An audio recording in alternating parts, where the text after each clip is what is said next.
Are you listening?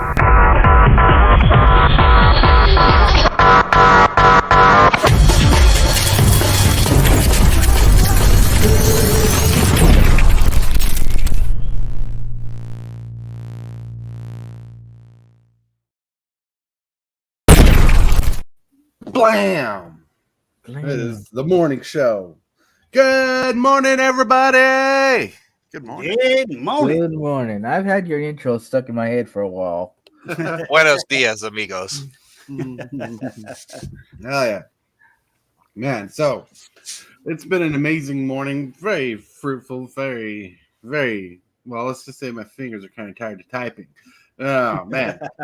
But, like, it's an amazing morning. It's a great morning. And, I want to welcome you to Super Fast Tortoise, the morning show, which is proudly sponsored by carnsutopia.com, where you can get sweet Magic the Gathering dice bags like this. And Hillbilly will show his dice bag in a second. Look at that. Look at that. Where's your hot dice bag? Dice bag, you're on top of it. There you go. Look at that dice bag. Woo. You can get one of these dice bags or both of them for $45 a piece plus $5 shipping. Hells yeah. Or till Valentine's Day, we got this sweet lined vinyl dice bag that you can get for $60. Normally $75, but you're saving a discount for Valentine's Day. So get your Valentine lined vinyl dice bag. You get some sweet lapel pins and customized paintings if you want. Check it out. All at carnsutopia.com. Carnsutopia.com. Whoa. Moo. Ooh. Oh. Whew. Good morning, everybody in chat. We got James Willis, TCG dude. There you are. Look, there's a Mooganful. There's a Dark Master Gaming. What's up, Dark Master Gaming? Woo, Captain Waffles. Hello. Oh, you guys are awesome. Hell yeah. And one thing I want to know that's important before I forget is on the 21st, we're planning on doing a fundraiser auction for Magic the Gathering cards at 3:30 p.m. Central Standard Time. Whoop, whoop. Get some sweet Magic the Gathering product as a giveaway when we reach goals. There'll be more information coming up on that very shortly in the next coming week to explain why PayPal and Discord are important for this auction. So anyways, how are you guys doing this morning? Hillbilly? I'm doing pretty good. Had a pretty good run today on Arena. Oh, yeah? Lost a few, but still a pretty good run, actually. Oh, pretty good run. Pretty good indeed. And you had, what I was hearing, you were having a good game for most of the part. You even played you even played a viewer as part of your last game? Yep. Oh, yeah. That is awesome. Yeah, because, I'm always up playing against my viewers. Right. And it's pretty fun, actually. Had some pretty good fun. Nice. TCG dude, the man who barely ever sleeps. How you doing? Oh, yeah, man. Hey, I'm doing all right. I recently rearranged my office area, which is really cool. So, like, I have like a rectangle shaped room office. Right. And before I kind of had the wraparound L shape, I guess, to one part of the room with the desk that I have, but I actually kind of have it separated now. I'll take a nice fancy picture and post it into Discord later, but it's literally a perfect setup for like one gaming station and then like a co-pilot setup. Like if I have a podcast or whatever going on like this, I can, have a producer spot that, runs the ones and twos while I have like the light up spot standing and talking. It's pretty dope actually. So it was a fun day yesterday. Yeah. So looking forward to experimenting with my equipment today. It is Friday, so I think I may do a Fallout stream. If not, may end up just doing some draft or something. We're pinching the finances, and as such, I didn't drive to any events this week because it takes gas to drive, my guy. Like I'm the kind of humble guy that I'll take the bus. You know what I'm saying? But with it being wintertime, I was like, I really don't want to take 3 hours of commuting just for busing, for a standard tournament I might lose. Right. Plus, MKM is out now. Today is the official day I get to slot my Lightning Helix in standard, baby. Let's go. Will we ever have that day where someone gets too excited at a professional tournament that someone top decks a lightning helix for the win? And recreate one of professional Magic's best moments. Yeah, Yeah. best moments in history. It's one of those moments where the announcer just goes crazy. It's like, it's a lightning helix. Oh my god, he's winning. It's like I don't know if you watch his fighting games or anything, but there's just one moment where one fighter, the Street Fighter 3 moment, where he just completely parries everything. He takes no damage and goes to win. Hey, It's one of the more famous moments, but game commentating is an interesting like career path choice. It's not something like you're gonna just go to college for or whatever, but like if you're in the esports circle, if you're in that kind of community, like you can kind of wedge your way into that microphone spot. Right. If you're knowledgeable and entertaining. Yeah, it gets hard trying to be entertaining. Like some like, for example, sometimes when I'm talking about a subject or whatnot, it gets kind of hard to like make something boring sound entertaining. So be a commentator for like something like Magic the Gathering, you really have to be invested and understand the game thoroughly to even be like, oh, that's a great play. You're like, well, someone's like, well, he just put a cardboard on the table. Yay. Right. That's actually a good topic to discuss, like in a future episode here in the show is esports and sports casting and all that. Right. and all that. Yeah. All right. Let's see. Captain Waffles. What's going on? What formats do you play? He plays standard for the most part. Yeah, he does a few historic. The tournaments are dead. No. DeLawson. What's up? DeLawson. Welcome to the show. So we got a topic today that's going to be pretty big, so I want to really hone in on it really quick and get down into it. It's a long topic, and I'm going to try to fly through it as fast as possible. Because, yeah, it's like even the descriptor doesn't show the full length of the thing. So the topic of the day is improving yourself as a player in Magic the Gathering. In Magic the Gathering, we find ourselves in a deck building skill based game. The game is full of strategy and experience. Getting experience can be tricky or easily blamed or looked down on if we get our butts whooped a lot and take it as bad luck.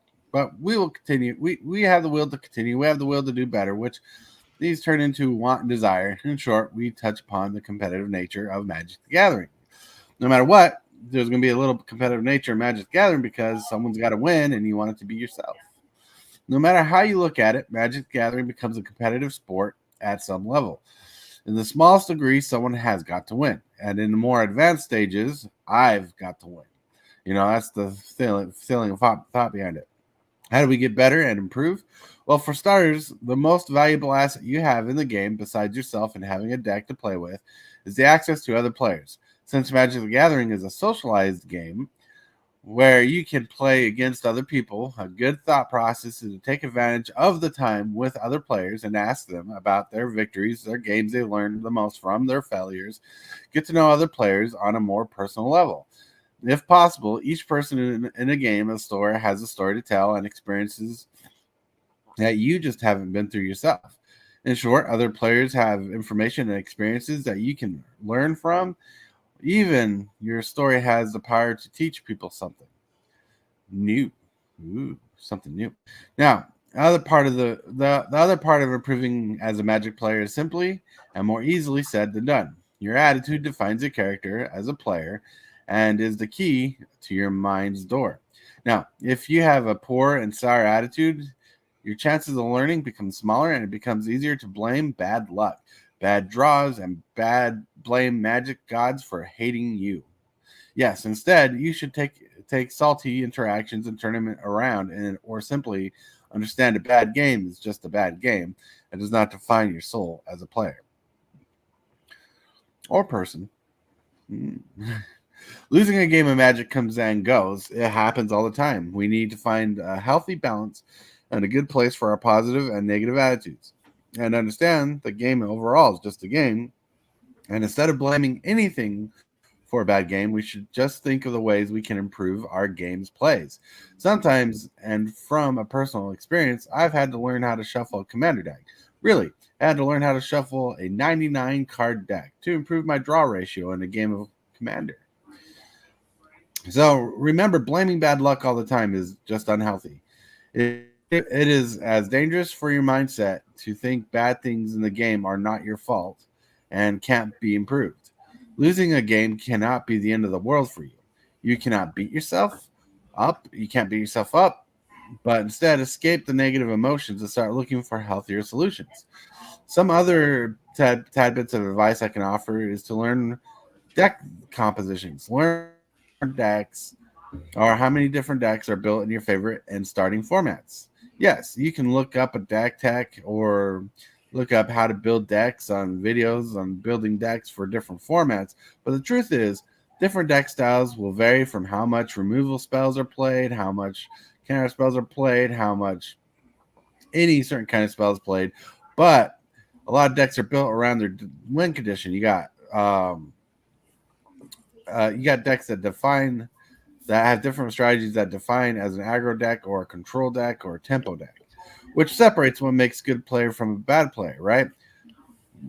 What makes a good player will understand the difference between a deck that is control, aggro, or tempo, the three major deck types in all formats. Which brings me to this important tidbit. We are not perfect as humans. We are fallible. We can have a perfect game, but we as players are not perfect people. The only way to improve is to work on the little things one at a time. Getting to know people as players and getting to know players as people is the best way to connect with the game of Magic. The gathering aspect of the game builds us up. If we interact with a positive and encouraging thought process, they say we are what we eat. If you consume negativity, you'll become a salty player. But if you are positive and only take in the positive, you become better positive player. So to define this long thought as a positive attitude changes and molds you into a better player. Whoa, that was the whole long segment. That only took like 10 minutes. But hey. Bro, I cooked a whole breakfast when you did that. Just kidding. No, actually, on some real ish, I know that was kind of a lot of information to process, but if I could attempt to distill down the point in like one example, and of course, there's multiple examples and multiple points that you made there. Okay, so first off, yeah, it's a game. Right, there's got to be winners, there's got to be losers, and we don't just come out the womb knowing how to shuffle, knowing how to play, knowing the mechanics, all that. So I'm assuming that all of us here play video games or have played video games in some capacity. Yep. Right. So there's Call of Duty, right? A franchise that's been out for 20 years now. 3-4 years ago, they dropped a game mode called Warzone. I'm sure y'all have heard of that. Mm-hmm. All right. Well, Warzone is, it's so wildly popular. Mm-hmm. In part because it's Call of Duty, but also in part because it's a free-to-play version of that game. But aside from it being Call of Duty, aside from it being free-to-play, I could get into like the skill level and all that, but the learning curve of Warzone specifically, despite it having a congruent 100,000 viewers on every viewing platform, YouTube, Twitch, whatever, the learning curve for Warzone compared to just regular story mode, regular multiplayer is so steep that it makes it an unfun experience for a new person. Unless you are jumping into Warzone for the first time with the mindset of, I want to win, I want to know how, I want to play Call of Duty better, like you'll get easily discouraged. And to land the plane here, people playing Magic can get easily discouraged because, you know, okay, your opponent busts out a Dark Ritual and a Necropotence turn 1. You know what I'm saying? Or Stone Blade you in Modern by turn 2. You know what I'm saying? Like you can't learn with that. You know what I'm saying? Like that's in part why Jumpstart, believe it or not, was actually a good introductory product because it like boiled down the game to its basics without Right. all the unnecessary flashy foils, extended whatever, so you can just get down to the nitty gritty of the game. Right. Yeah, so I think it's really important that people understand what they're getting into with Magic, and understand that you're not always going to win, and it depends on how much you want to win and what you're seeking out of that experience. All right, for reals too. That Yeah. makes good sense. For bringing It was that home. long-winded, sorry. You're good. You can't be No, long-winded is my part. Name one deck that can beat all decks. Land 0.20. Channel Fireball. Mhm. There's not one. No, Every- just being silly. Every deck can be beat. One of the most competitive decks, which has banned cards in it now, so it won't be the same banned card list. But one of the cards that beats people turn 1, turn 0 was Flash and Manaless Dredge. If you get the card. Yeah, Yeah. right. If I could just real quick before it escapes my brain, I missed part of like the point that I was trying to bring up with Warzone. Sorry, but it is relevant. It is relevant. The time invested in a commander game is almost a minimum of 30 minutes to upwards of like 3-4 hours, dog. So when, as a new player trying to learn the game, not only are you buying the cards, but you're investing your time into it in comparison to a standard match, which can close out in 5 minutes. You know what I'm saying? So if you're doing that 5-minute match 10 times, that's 10 reps of your deck, as opposed to one 30-minute rep where it didn't even do the thing it was supposed to because your bird got bolted. You know what I'm saying? So thank you for letting me pipe in with that real quick. Yeah. Delawson says getting your butt whipped is normal when you're first starting out. It took me like 6 months to learn the ropes. I was competitive for a while, but now I play mostly for fun. I love chatting with people. Oh yeah, chatting with people is great. But one thing I want to hone in on, because I think the digital media Warzone triggered last time I played Mortal Kombat. I was playing story mode, and I'm so used to the Nintendo Switch controller that I forgot how to use a PlayStation controller because the buttons work differently just because of placement. Like, not the buttons are placed nearly the same. It's just some buttons are more key interaction, like the X button on PlayStation is the more active button, where the circle button on the PlayStation on the PlayStation is the most active button on the Nintendo Switch, basically. And it's just incredibly hard. Then your muscle memory is geared towards the Switch, right?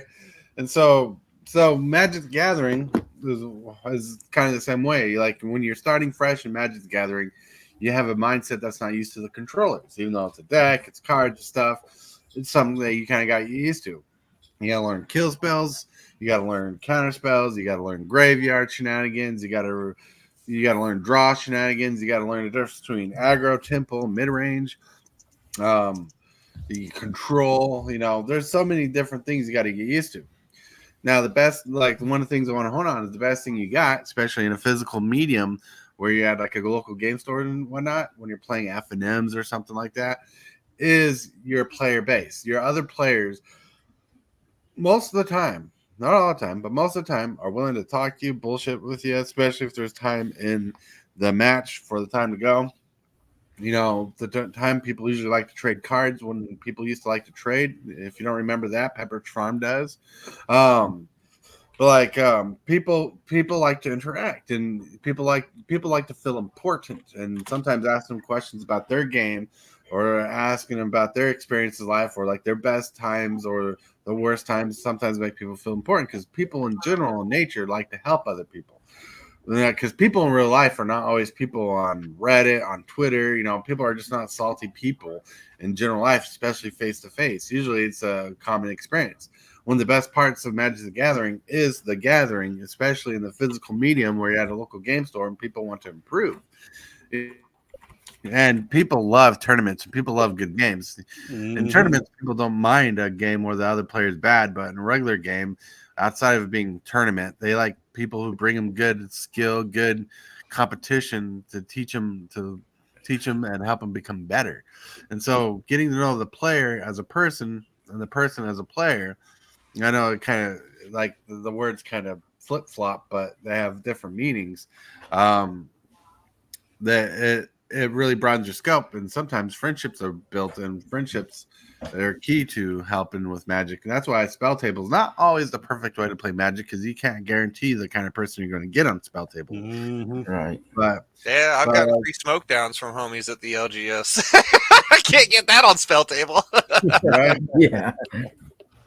but yeah, so it's really awesome stuff, like in person play. Like I can't wait for the day when I get to go back to in person play, and have the ability to do that again, because I want to be able to take my commander deck to a game, and I want to be able to point at my opponent's card or ask them if I can pick it up and read it instead of clicking on the mouse and hoping spell table works, because there's a lot of interactions, that the physical media racks. I like being able to use my tokens, and I like the idea of using certain things that I don't have to explain like I do on spell table in real person, and like you do in real people person mode. It's really fun to actually have that experience.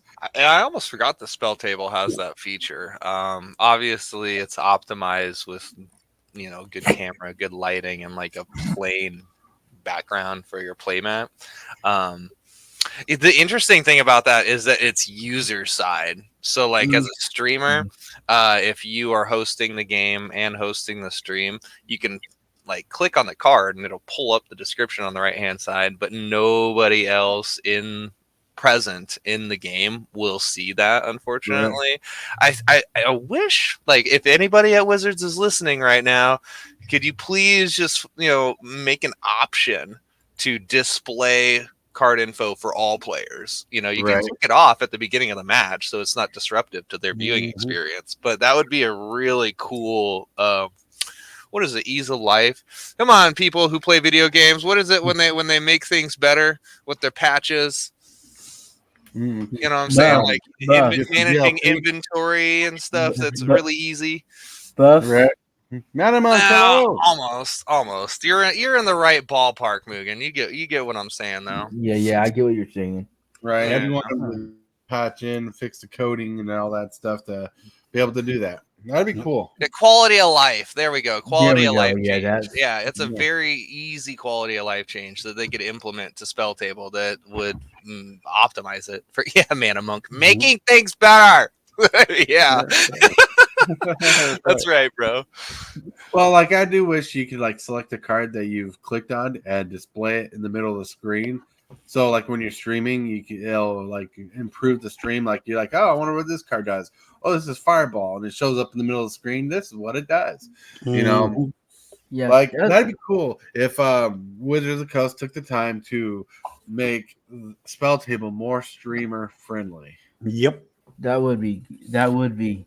Yeah, that's definitely a good for them on Twitter or Instagram or something, man. Because they've had spell table for, I've been aware of it since 2020. Yeah, I don't know if it was a thing before 2020, but they've definitely had time to improve it.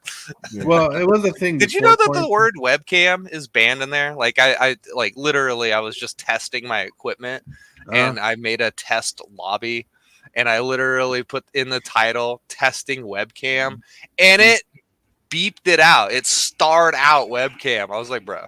Wow. Like, the description of the program says using webcams, but the word webcam is banned on their program. Wow. It's probably due to some of the usages the word is used in on other websites. Yeah. No doubt. You're totally right on that. Yeah. Like they're very strict, on words because maybe the word that like fishers are trying to come in and still people streaming, Oh yeah, I'm sure there's a lot of security reasons for it. I just find it kind of funny. But yeah, it's funny. It's funny that happened.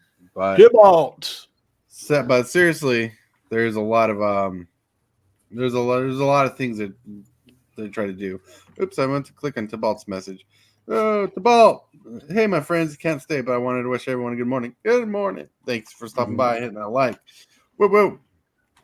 So, I know Hillbilly is newer to Magic when it comes to Commander and stuff.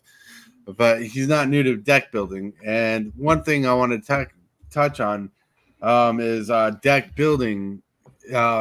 Like earlier, what I was saying is like you can look up videos on how to build a deck. You can look up videos to copy a deck. You can look up videos to try a different deck. There's videos out there. There's content out there for you to build different decks. But as a way to improve yourself as a player is to learn why decks are built the way they are. Like most turns, there's two ways to make an aggro deck. An aggro deck either has a lot of creatures that attack really fast, or an aggro deck has some good creatures that can attack, but enough removal to keep the way through available, right? Mhm. Create your own form of invasion that way. But there's tempo. Tempo is a deck that's a little bit slower in play, but has some more powerful plays, but cares about drawing and not missing a land drop. Then you got control. Control is a deck type that worries about stalling the game and making the game your own game till you win as much as possible. And knowing those three different kind of archetypes, and there's different ways to build these archetypes, because like control cares about less interaction on your opponent's side, where aggro feeds off the interaction and trying to beat the interaction of your opponents on the other side. Helps improve being a better player when you start understanding more what different type of decks there are. And like I said, there are three major types of decks in Magic. I mean, there's tons of decks, but three major types that people bring to tournaments and that they build their decks around. That's tempo. That's the one where you play more powerful. You play some powerful spells, but around ramp and draw, where you're trying to get to the spells. You got aggro, which is about beating your opponents to the punch before they can interact with your stuff. And there's control, and control is making it harder for your opponents to interact with anything, and trying to get to your win condition before they can do anything. Yeah. Woo-hoo. Let's see. Got to get back to work, closing on 500 subs, and want to do some giveaways. Better get back. Whoa, the balls. Why don't you drop your link? Well, I'll drop your link in the chat if you're worried about that. Nice. That's awesome stuff. Awesome news. But the most important part to improving as a player is having a positive attitude. Yeah. And positive attitude doesn't mean you're all butterflies and rainbows. Sunshine. Yeah, Yeah. butterflies, rainbows, and sunshine. No, positive attitudes being able to turn a negative experience into a learning experience. Because no matter what, you can go through your emotions. As someone who deals with bipolar disorder, I can tell you for certain that your emotions will happen no matter what. But how you act and react to those emotions will define you as a character. And one thing you want to do, one thing I try to do as much as possible, is not let my negative emotions take over, but try to find ways to get over that emotion and how to be better than that emotion, right? And the best way to get over emotion and get better than emotion is learn to improve what caused the emotion and how to find a way to get past it. Your problem is a control deck that people are just destroying all your stuff. Learning the strategy to get around that is a good way to get around that. Learning is the key to getting past saltiness. If you can't learn or won't want to learn, you're not going to get past the saltiness, because you can't always blame the magic gods for hating you. You can't always blame bad draws. There's always ways to improve. Always ways. Yep. Yeah. Not all of us can be hillbilly, just draw god hands all the time. Yeah.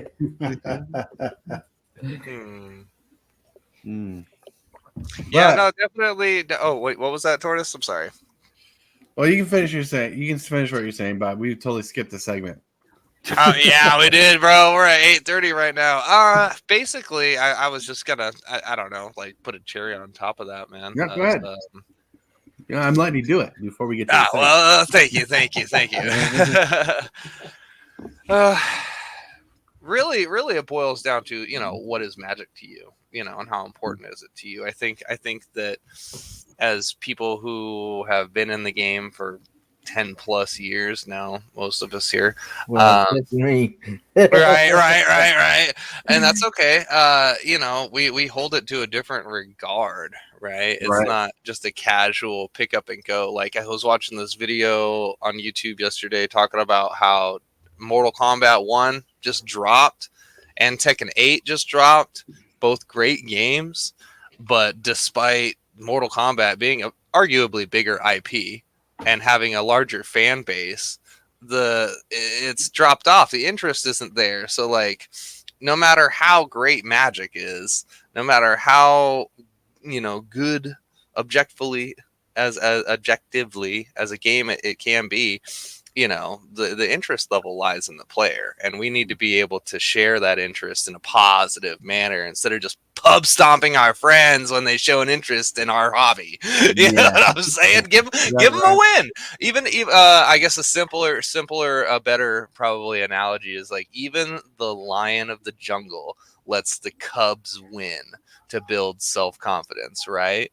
Right. And so as an experienced player, lion in the jungle, or in the savannah, in the desert, whatever. Bro, I'm running off of 2 hours of sleep right now. But you get what I'm saying. A lion lets the cub win, right? So it can build confidence, so it can hunt for its family later on. In the same sense that us, as experienced, vetted players, need to like ease up on the newer players a little bit, not go so hard. You know what I'm saying? Thanks. I want to add something the TCG dude said. Okay. What's up? Yeah, I'm glad some stores have like easier level commander playthroughs like mine with the pre-con decks tournaments. Right, pre-con decks, pre-con tournaments. Those are always good. My store over here used to do that too, and I like the idea of picking up a pre-con and playing. Yeah, that's not a bad idea. I definitely am thinking about suggesting that to my LGS. The WPN store is actually kind of busy, like almost every day. I pulled up their Google Calendar on Tortoise's show last month, and it was full up between Yu-Gi-Oh!, Magic, Pokemon, One Piece, Lorcana. Like, we're getting to that point where we're going to have to start sharing the play space with other card games, and it's kind of nuts. Tortoise is not telling you to stack your deck. I'm not going to tell you. I joked around with somebody about that the other day at a draft, man. Somebody like, I forget if they beat me or didn't beat me, but I think they did win, and I was like, man, you didn't mana weave well enough, bro. You would have had your draws optimized if you just mana weaved harder. Right? See, I became that player that got tired of mana weaving, so I started learning to shuffle better, so I didn't have to mana weave. Right. By the way, anybody listening, mana weave is super illegal in the game. You're not allowed to do that.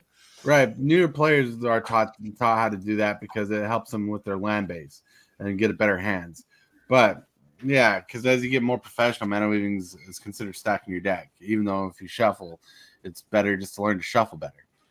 And I think I might still have it, but I might just make a video about shuffling decks. But 99 cards gets hard. All right. But anyways, catch Tortoise shuffling on only decks.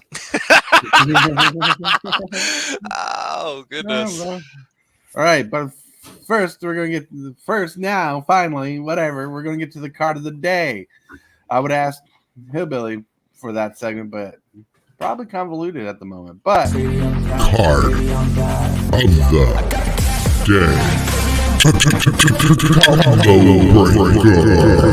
day. Whoa! Signal the Clans is the card of the day. Chilling. This is a good card. This is underrated. It's still cheap. It's a little convoluted what it does, but it's still a solid card. You should read the card and let everybody know how awesome this card is. Signal the Clans for a green and a red instant. Okay. Search your library for 3 creature cards and reveal them. If you reveal 3 cards with different names, choose one of them at random. Put that card into your hand. Ooh. Shuffle the rest into your library. Ooh. Right. Yeah. So that can be useful. So this card is more powerful than people think about it is. Like this card's like literally less than $1. You can buy this card. It's a tutor, right? You basically pick out the 3 best creatures in your deck and you randomly choose one of them, and the other 2 go back in the deck. Convoluted because this is a lot of actions, but it still tutors. and still grab something very powerful, because you're not going to go through the deck and just pull out little derps to get one out of your deck. No, you're going to get the 3 best options and randomly choose one of the 3 best options. Like, what 3 creatures I want the most at the moment? Let's get one of those. This card should be like a $5 card, honestly. Oh yeah, but definitely. it's not. It's Wow. not. And I'm surprised they didn't reprint it in Ravnica, because it's a solid tutor. It's good in limited. It's good in Commander.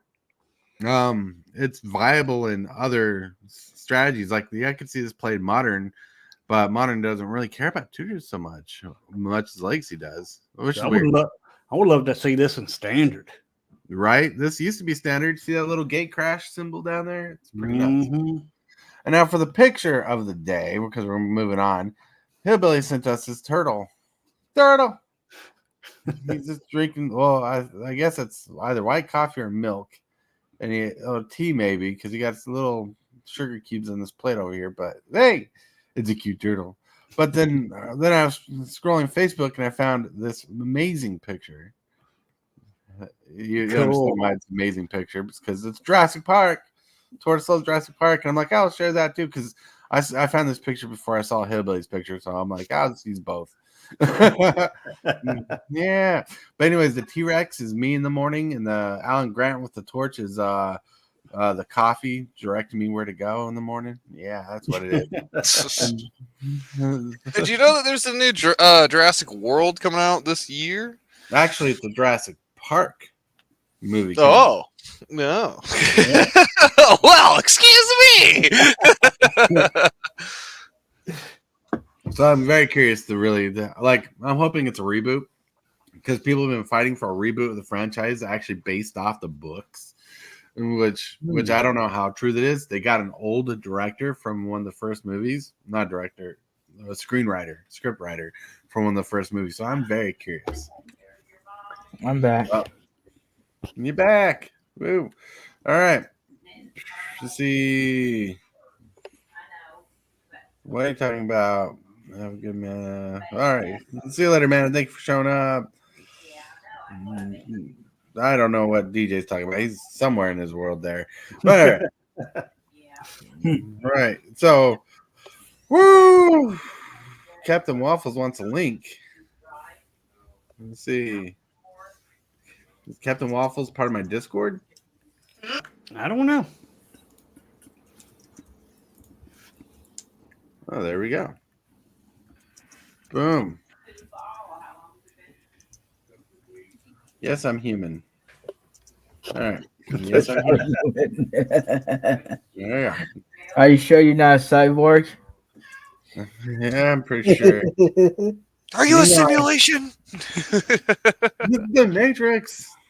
He looks like Arnold Schwarzenegger in Terminator. Mr. Anderson. Mr. Anderson. That's right. I actually saw a meme last night on Facebook. Someone posted up of the guy who played Mr. Anderson. Oh, not Anderson. The guy you're talking about. The guy Agent Smith. Yeah, Agent Smith.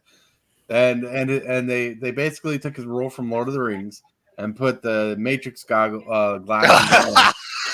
That's right, he's the same guy. Yeah. Oh man, I was there when the ring was forged. But in this case, he was there when the Matrix was forged. That's awesome, bro. Captain Waffles, hello. Hey, Waffle. What's up? What's up? What's going on? You wanted to join the party, join the cast, join the crew? Yeah, I'm at work right now, but I'm listening. But yeah, it's echoing in this house I'm working on. But yeah, I wanted to touch on what you were talking about with improving as a player and things like that. I started back during Onslaught block, and I didn't start drafting till like Ravnica, and then I sucked. Like I was terrible at it, right? Right. And my thing was back then to get better as a player was always play the best player in the room, learn from them, see what they're doing, kind of copy it in a way, but make it your own. Right. And then, I ended up getting better. And there's a TED Talk, if you ever want to watch it, it talks about how you can learn anything in 20 hours, but it takes 10,000 hours to master it. And so, yeah, so like those first 20 hours is where you have your highest learning curve, like where you grow. And then after that, it's like very incremental. And so what I do is now I actually coach people after, I've done GPs, I've done big tournaments. And I talk about this on DJs where it's like, you're basically an athlete when it comes to some of these tournaments. Like you have to stay hydrated, you have to get enough sleep, things like that. Right. And when it comes to some of the people I've been coaching, they're a lot of the lines where they're following like the elitism. And it's like, well, I've been playing this game for 20 years. Like I shouldn't lose. And like, they have the total wrong mentality. Right. And I try to tell them like, look, you're going to lose some games and that's okay. The point is when you lose those games, dissect them and see what you did wrong and what you could have changed to make the outcome different. Oh yeah, that's a good bit of advice too. Because like even in the business field, like when you're working a job, it's always good to look at where your managers are and try to work up to their level than it is to try to look at your peers to work at their level, because now your peers are going to have the same willpower to do what your boss wants you to do, and your boss is always doing pretty good. Hello, U-Ball. Yeah, Waffles, that was great. Nugget of information there. You can learn anything in 20 hours, but 10,000 hours to master it.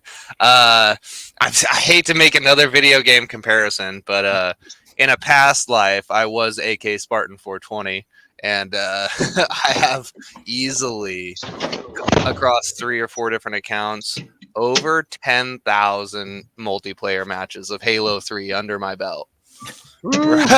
I have played a lot of Halo 3, and it's like that learning curve there. The first 20 hours of those 10,000 games were really difficult, but incrementally I learned, hey, throw the grenade at this angle. Hey, you're going to need X amount of shots to down somebody from first bullet to last bullet. You know what I'm saying? And these are just things that you pick up along the way. And as a person in the community trying to like make Magic better, right? We kind of owe it to our peers, to our lesser peers, like lesser experienced peers, to pass on that information. To be knowledgeable. One of my growth study things was talking about how we as people can time travel essentially with our skill, with mentors, with the use of mentors, because these mentors have been doing whatever it is, painting, construction for 5, 10, 20 years, and so they're journeymen to it now. And as an apprentice, we're able to like fast travel our skill if we pay attention to the mentor and learn from them, learn from their mistakes, so we don't have to repeat that firsthand. You know what I'm saying? So I guess that's a side trail of what Waffles was saying. I really dig that 20 hours to learn 10,000 to master that. I'm definitely gonna hold on to that nugget. Yeah, check it out. It's a TED Talk a guy did. He talks about where he learned how to play, I think, the guitar or the ukulele or something like that. And it was really interesting to watch. But also to piggyback off of your thing with the like the mentor and the apprentice and all that.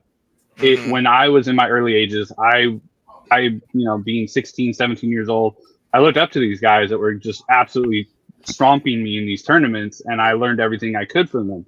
Now being 30, I'm going to be 37 this year, I go to pre-releases and other events near me, and there's kids, 18, 19, 25 that are, asking me questions. And so as a way to pass the torch, I go, I help them with their sealed pools. I do whatever I can to, further that community, because that's what we are. We're a community of players that want to thrive and learn from each other. And you have to weed out that elitist behavior. And it creeps into me sometimes, being as somebody who's played for a long time, who's done well in competitive events. Just at this last pre-release for Murders, I'm 3-0 going into the 4th round, and I just get absolutely demolished game 1. And I'm like, I should not lose. Like, my deck is the best. Like, I start going down this road, and I'm like, you know what? Take a step back, take a deep breath, realize first of all it's just a game. Second of all, you're here for pre-release. It's for fun. And so, this is why I teach who I coach. Hey, I go through this too. I'm a human being. I have emotions, and I don't want to go on tilt, because once you go on tilt, you start making bad decisions. Like, I've done that before. I've gone on tilt and just absolutely lost games that I should have won hands down. And so I, recentered, refocused, and turned around and won the match after that. It took the last 2 games, and it could have easily slid to where I just lose that match 0-2. Right. It's a lot of just figuring out, yourself as a person and what your triggers are and what causes you to kind of go on tilt, or what causes you to have certain thought process, and just really learn from that and grow as a person personally. And then if you're able to do that and show that outwardly, people will also see, oh, this guy, he's not a sore loser or a sore winner. He will, he keeps his stuff in check to where it's not bad to be around. Because there's people I've played against and they are sore losers. Right. And it's I hate being around those people. And I mean, in Commander games, even when we're just playing for fun, there's this guy at our shop. He thinks he should win every Commander game because his deck is $5,000. And it's right. Dude, yeah. It's come on, get a reality check. First of all, it's a game. I'm very competitive, super competitive. But at the same time, I know where to draw the line and be okay, this is just casual. You lost, big deal. Let's move on. So it's hard as a human to check those emotions sometimes. But once you learn to do it, you can actually progress and improve your game. Just on that aspect too. It isn't even just the skill part of it. Yep. There's when you're playing Magic, people get salty. There's a good way to get salty and a bad way. When you can get salty at yourself, but don't get salty towards your opponents because their deck beat yours. Yeah, I recently had a couple. In other words, get salty at yourself for the deck not working and just try to improve it. So there was my very first Modern event, just a very casual $10 entry, meetup for Modern, right? At an LGS I don't even play at normally. My first game, I'm playing Crab Mills, right? Crab Mill. And I put my crab down, and the next turn, I play my land and just pass. And as soon as the dude does his Mishra's Bobble thing, I'm like, oh my god, I just missed the only trigger that I need to pay attention to. And, I just kind of owned it. Instead of being all salty and being like, oh, this is what I was trying to do. I just bit my lip and was like, okay. I've learned. I'm always going to remember my crab triggers. There's been many games that I've lost because I made that one wrong decision to destroy the one wrong thing, or didn't take care of the one thing I needed to. So, and at the end of the game, instead of being mad at the player, I'm like, I know I lost that game because I missed that one opportunity that I should have took. Yep. That's what I mean by being salty towards your deck yourself. Don't get salty or angry at the other person. Some people do that. So I got a question. So let's say you're playing in a game, right? And you do every line of play you should, right? And you're calculating, you're thinking about everything, and then they top deck the one card to beat you. Who are you salty at? The top of their deck, or are you salty at yourself for not playing for that one card? Good question. I'll be salty at not being able to have something in my deck to counter that. To be honest with you, I'm not salty if they top deck the winning card, because that's just luck on their end, right? And so if they top deck the card they needed, they got the card they needed to win. Yeah. It's not about being salty. It's just about accepting losses. Yeah, I get salty when I lose, but against my viewers. But I don't show it, and I will not ever take it out on them. I guess everybody. I only ask that. Yeah, I only ask that because I've had that happen. I mean, it's a double-edged sword. I mean, how many games have you top decked your one card and then how many games have they topped? It's just part of the element of the game. So it's like I've had for sure. so many people come to me and tell me those stories, and I'm like, hey, I mean, that's part of the game. You got to take your lumps sometimes and just understand that next time around you might be the one that top decks the win, Right. as long as you put yourself in that Exactly. position. Like Exactly. you know how many games I've had. I'm like, well, if I top deck this card, I win the game. And there's times I get the card, and there's times I don't get the card. Mhm.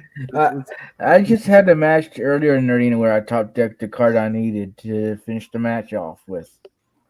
That was fun. Right. So It's probably a stupid comparison, but I used to I still, have side hustles or whatever, but I used to lean heavily into video game resales, right? Mhm. And I'd be on both ends of the spectrum as the holder of the product, trying to sell it, and then as the buyer trying to find product, right?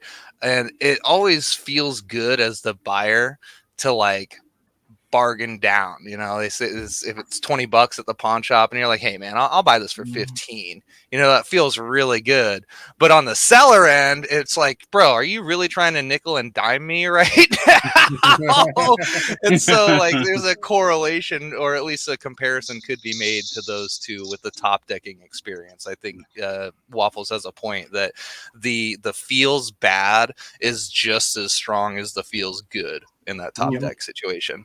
Well, there's actually the other truth, but really, I want to highlight a coach's comment here. It says, "Stop being salty and just have fun. Don't give yourself high blood pressure." That is key. That is key, right? And just to let you know, positive attitudes will always outweigh negative attitudes all the time. Like it takes more energy and effort to frown, physically, than it does to smile. So it takes more energy out of you. So the more time you dwell on negativity, the more you're hurting your personality of positivity. Yeah. I mean, you'll never know when I'm salty or not because I just still have fun. As long as you have fun, you can get a little salty at your deck and everything, but don't get salty at your opponent. Okay. Yeah, and to piggyback off you, Tortoise, the whole thing where you're saying, be positive. I mean, I don't know how many times I've sat across from people at my local card shop and stuff, because they know, I'm a competitive player. I've played at a lot of big events, so they're like, you're a really good player. I've sat across so many of them like, oh, I'm going to lose. And it's like, boom, you've already lost the game. Exactly. You cannot have that negative mentality. Every time I sit across from an opponent, I don't expect to win, but I know I have the capability of winning. So it's like, I don't tell myself I'm a loser, I'm going to lose or anything like that, because that does affect you. And as somebody who's big into manifestation, I have gone to a tournament and the night before I've literally visualized myself winning it and then go and win the tournament, because it actually helps you in that right mindset. And it's kind of weird because some of those times it almost felt like I was on autopilot. I showed up to the event, played, and just everything went my way. It wasn't hard. I didn't have to really think too much.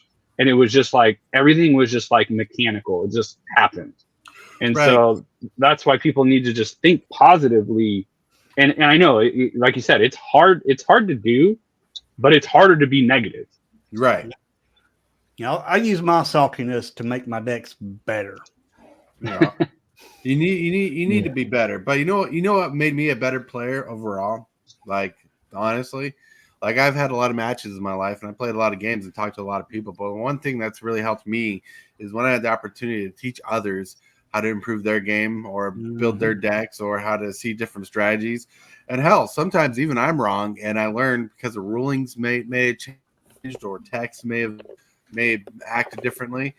Teaching the game to other people or teaching them how to play for the first time or teaching people the proper aspects of playing a good commander game or in general any game, being able to teach people has made me a better player than just playing the game in general. So if you get good enough at a game where you can start teaching people, you're not going to be correct all the time, but you will be called out on your arrogance when you do make a mistake, and you'll learn from that. You won't dwell on it. You'll learn from it because that's how it rules, because one thing I've learned to accept is rules changes, interaction changes. That happens a lot. Sometimes we misread a card and just go along with a card and thinking it works one way this whole time, and someone's like, "Oh, this only triggers this many times a turn. You can't do it more than that." Or this does this way. It doesn't interact with this card the way you think it does. That's just sometimes how it is. And who misses damage on the stack? Oh, sometimes we do. Like I'm Speak for yourself. That's before my time. Mog Fanatic was insane. 1 mana 2/2 basically. Yep. and sadly, that's not even Powerhouse anymore. I feel like a new person again to Magic because all you got all this knowledge about Magic together, and here I am just only in it for like 3 years now. That's all right. It's coming up to 3 years, so not that. Well, I mean, 3 years is still a I've lot. seen. Yeah, it's a lot. I've seen some people that have only been playing for 6 months and they made it to the Pro Tour. It's like that's true. It doesn't necessarily mean how many years you've been playing. I mean, that goes back to the old thing of quality versus quantity. You can play for 40 years, doesn't mean you're going to be good. Right. But I was more saying you knew all these Wrong. Old I'm just kidding. what I was referring to is that all these old rules that I'm still trying to learn about because I'm playing like an older game on the Dreamcast, which most people don't know about in my spare time. Not the one I'm not What recording. are you playing but on the Dreamcast? Magic the Gathering. There's a Japanese only one. Get out of here, bro. What? Mana burn. Yeah. It's It doesn't at have the title mana of the burn, game. It's called. surprisingly. It's 6th edition, so. Huh. So it does it Mandarin wasn't look? fixed till 8th. Does it look like a old school card game, like an Yeah, old it PC does. client? Wow, Yeah, bro! I As soon could as this record show it. is done, I'm about to YouTube and Google that because, okay, one of the things that, I don't know, I'm a gamer, I'm a bit of a nerd. One of the early Magic products that I just was so jazzed about was Magic Battlegrounds. Does anybody remember playing that? Is that ringing any bells? Magic. Yeah. Is that the one where you were like an avatar and then you had like Suntail Hawk and some other shit? Yes, it was the 3D representation of like a Tekken crossed with Magic. Like it was one person on one side and one person on the other side of a small arena. Yeah, I remember that one. Bro, yeah, you collect the shards and everything, dude. It was so cool, and it really. One last nerd fact, actually, Magic Battlegrounds featured one of my first interactions with DLC as a product, as a thing, right? And in the sense that the game came preloaded with X amount of spells. Well, if you connected to Xbox Live on your OG Xbox, you could actually download like Tefferderm and a couple other cool ass spells that were DLC for that game, bro. I don't know why I get so excited thinking and talking about it, but I do. Nostalgia talking. That nostalgia is a hell of a drug. Yeah, nostalgia's a hell of a drug. The hell of a drug. No. Oh, God. No. Just so you know. So you guys know, there's not going to be a deck of the day today. One, I didn't scout out a deck because of time constraints. Two, I don't want you to forget all the things we've talked about in the show. True. Yep. So, Hillbilly, how are you doing today? Doing pretty good. Feeling salty? Nah. All right. I just want to make sure. I just want to let people know there's no deck of the day. We probably won't even do movers and shakers. We can go over a little time if you want to. But I think there's a lot that we've discussed, and this was a jam-packed show. And I want to thank Captain Waffles for jumping in too. Hey, thanks for having me. You're always invited. If you just reach out to me on Discord, you can be like, "Hey, I want in." That's fine. I know you work, so working is work. But if you want in, just let me know. Yeah, thanks for taking time out of actual work to come BS with us about Magic, bro. Yeah. That's the nice thing about maintenance. I can kind of just do as I please. It'll get fixed when I get there. I want to thank the new subscriber who subscribed to me during this live. You rock. if this was OBS and I not streaming off OBS, you'd see a little heart thing saying thank you. But no. But movers and shakers are not going to be here today either. So it is about time to wrap up, though. And I think you get nothing, sir. No, this is a good show. This is a good episode. Like I'm hoping to inspire this kind of chat more often. So let's hope. And let's see. Shill. Alrighty, folks. I am at 361 subs now. Woo-hoo! And that means I got to give some more information about the giveaway at 400 subs. There's going to be a grand prize, which is going to be a commander deck. And then there's going to be 3 more winners, but those winners are going to win a stack of cards from a box of Magic the Gathering. And I've done the box before, back in the past before. Tortoise is one of the winners, actually. That's right. And got 3 shot hands. Anyway, that's going to be the next news for the giveaway is a box of cards. All right. I'm going to split that box of cards 3 ways between 3 people. Hell yeah. That's a good deal. So if you're not subscribed to me, make sure you subscribe to my channel. Mm-hmm. And also doing Commander games today at 2 o'clock Central Time. If anybody wants to play, it'll be on spell table. Well, let me know. Hell yeah. Later, that's all I got to shield. All right, Shill. Looking full. You got anything to show? I'd like to show my channel. I'm really trying to get the energy to record some more videos for it of Magic the Gathering Forge. Match together, Forge. Let's see, I'm full. I'm trying to put links in here. All right, let me get ahead really quick. TCG dude. Yo. I don't have any specific videos or anything that are like well intended.